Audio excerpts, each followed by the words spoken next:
अथ श्रीमन्नारायणीयं सप्तमं दशकं हिरण्यगर्भोत्पत्तिवर्णनं हिरण्यगर्भतपश्चरणवर्णनं वैकुण्ठस्वरूपवर्णनं भगवत्स्वरूपसाक्षात्कारवर्णनं भगवदनुग्रहवर्णनं च।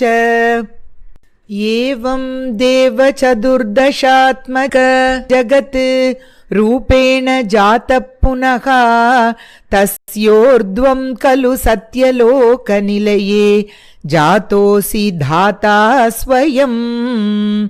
यं शंसन्ति हिरण्यगर्भमखिल त्रैलोक्यजीवात्मकं यो भूत्स्फीतरजो विकार विकसन् नानासिसृक्षारसः सोऽयं विश्वविसर्गदत्तहृदयः सम्पश्यमानस्वयं बोधं कल्वनवाप्य विश्वविषयं चिन्ताकुलस्तस्तिवान्। तावत्त्वं जगतां पते तपतपेत्येवं हि वैखायसी वाणीमेनमशिश्रवश्रुतिसुखां कुर्वं स्तपः प्रेरणाम्। कोऽसौ मामवदत्पुमानिति जला पूर्णे जगन्मण्डले दिक्षुद्वीक्ष्य किमप्यनीक्षितवता वाक्यार्थमुत्पश्यता।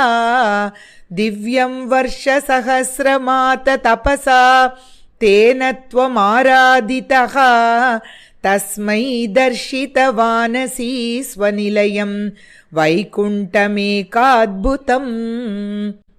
माया यत्र कदापि नो विकुरुते भाते जगद्भ्यो बहिः शोकक्रोधविमोहसाध्वसमुखा भावास्तु दूरं गताः। सान्द्रानन्दजरी च यत्र परमज्योति प्रकाशात्मके तत्ते धाम विभावितं विजयते वैकुण्ठरूपं विभो। यस्मिन्नाम चतुर्भुजा हरिमणिश्यामावदातत्विषः नानाभूषणरत्नदीपितदिशो राजद्विमानालयाः। भक्तिप्राप्ततथाविदोन्नतपदा दीव्यन्ति दिव्या जनाः तत्ते दामनिरस्त सर्वशमलं वैकुण्ठरूपं जयेत्। नानादिव्यवधूजनैरभिवृता विद्युल्लता तुल्यया विश्वोन्मादनहृद्यगात्रलतया विद्योतिता शान्तरा।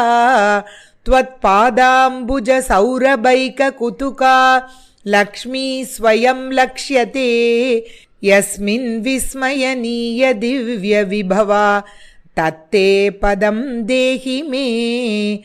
तत्रैवं प्रतिदर्शिते निजपदे रत्नासनाद्यासितं भास्वत्कोटिलसत्किरीटकटकाद् आकल्पदीप्राकृती श्रीवत्साङ्कितमात्तकौस्तुभमणि छायारुणं कारणं विश्वेषां तव रूपमैक्षतविधिः तत्ते विभो भातु मे।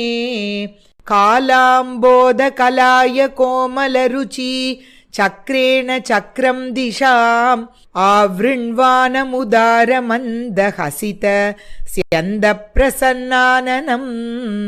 राजत्कम्बुगदारि पङ्कजधर श्रीमद्भुजामण्डलं स्रष्टुस्तुष्टिकरं वपुस्तव विभो मद्रोगम् उद्वासयेत्।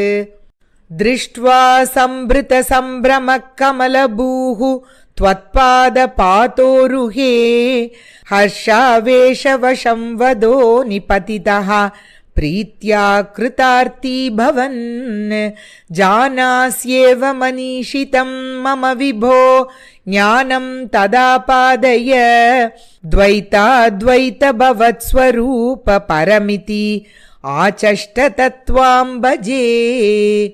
आताम्रे चरणे विनम्रमततं हस्तेन हस्तं स्पृशन् बोधस्ते भविता न सर्गविधिभिः बन्धोऽपि सञ्जायते इत्याभाष्य गिरं प्रतोष्य नितरां तच्चित्तगूढस्वयं सृष्टौ तं समुदैरय स भगवन् उल्लासयोल्लागताम्।